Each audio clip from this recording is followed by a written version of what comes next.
آخری زمانے کی خاموشی۔ یہ وہ زمانہ ہوگا جب زمین شور سے بھری ہوگی لیکن دل بالکل خاموش۔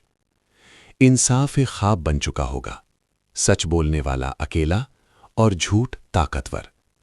لوگ نماز پڑھیں گے لیکن روح کے بغیر، قرآن پڑھا جائے گا مگر سمجھ کے بغیر، اور اسی اندھیرے میں اللہ ایک وعدہ پورا کرے گا، وہ وعدہ جس کا ذکر انبیاء نے کیا، جسے رسول اکرم صلی اللہ علیہ وآلہ وسلم نے بیان فرمایا، اور جس کا انتظار صدیوں سے ہو رہا ہے۔ وہ ہیں امام مہدی علیہ السلام۔ دنیا کی حالت ظہور سے پہلے۔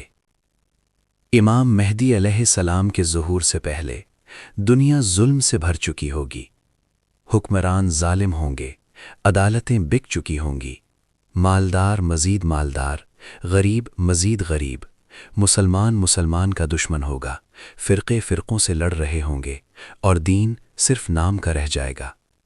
رسول اللہ صلی اللہ علیہ وسلم نے فرمایا، قیامت اس وقت تک قائم نہ ہوگی جب تک زمین ظلم و جور سے نہ بھر جائے، پھر اللہ ایک شخص کو بھیجے گا جو زمین کو عدل سے بھر دے گا جیسے وہ ظلم سے بھری تھی۔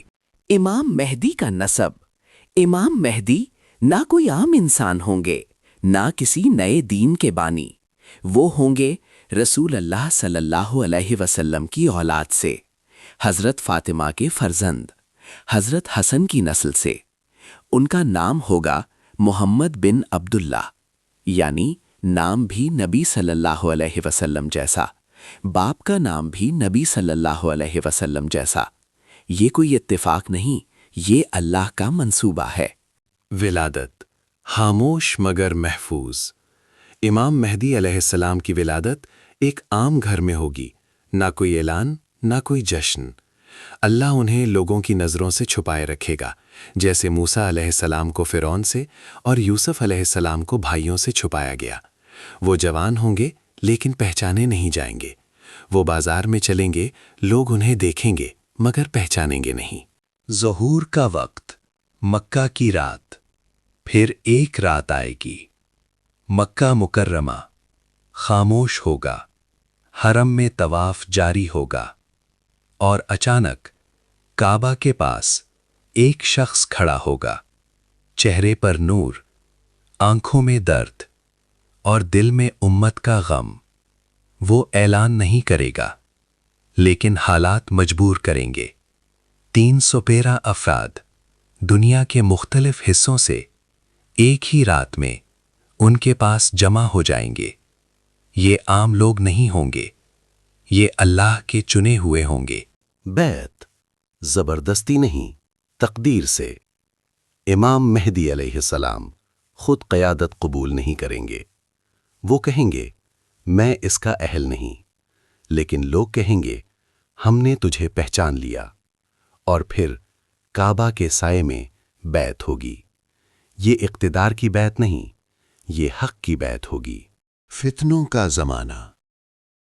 ظہور کے بعد آزمائشیں اور بڑھ جائیں گی، جھوٹے مہدی نکلیں گے، دجال کا فتنہ قریب ہوگا، مسلمان شک میں مبتلا ہوں گے، کچھ امام مہدی علیہ السلام کو جھٹلائیں گے، کچھ ان سے لڑیں گے اور کچھ ان پر جان نچھاور کریں گے۔ جنگیں مگر مقصد فتح نہیں۔ امام مہدی علیہ السلام جنگ پسند نہیں ہوں گے، لیکن ظلم انہیں مجبور کرے گا۔ ان کی جنگیں زمین کے لیے نہیں، اقتدار کے لیے نہیں، مال کے لیے نہیں، بلکہ عدل کے قیام کے لیے۔ وہ جب فیصلہ کریں گے تو انصاف ہوگا، چاہے سامنے ان کا اپنا ہو۔ حضرت عیسیٰ علیہ السلام کا نزول۔ پھر وہ لمحہ آئے گا جس کا ذکر قرآن میں ہے، جس کا انتظار صدیوں سے ہے۔ حضرت عیسیٰ علیہ السلام آسمان سے نازل ہوں گے، نماز کا وقت ہوگا۔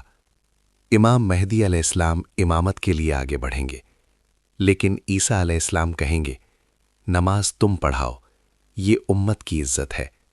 یہ ہوگا امام مہدی علیہ السلام کا سب سے بڑا اعزاز۔ دجال کا خاتمہ۔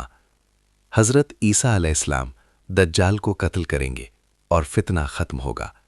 دنیا پہلی بار اصل سکون دیکھے گی۔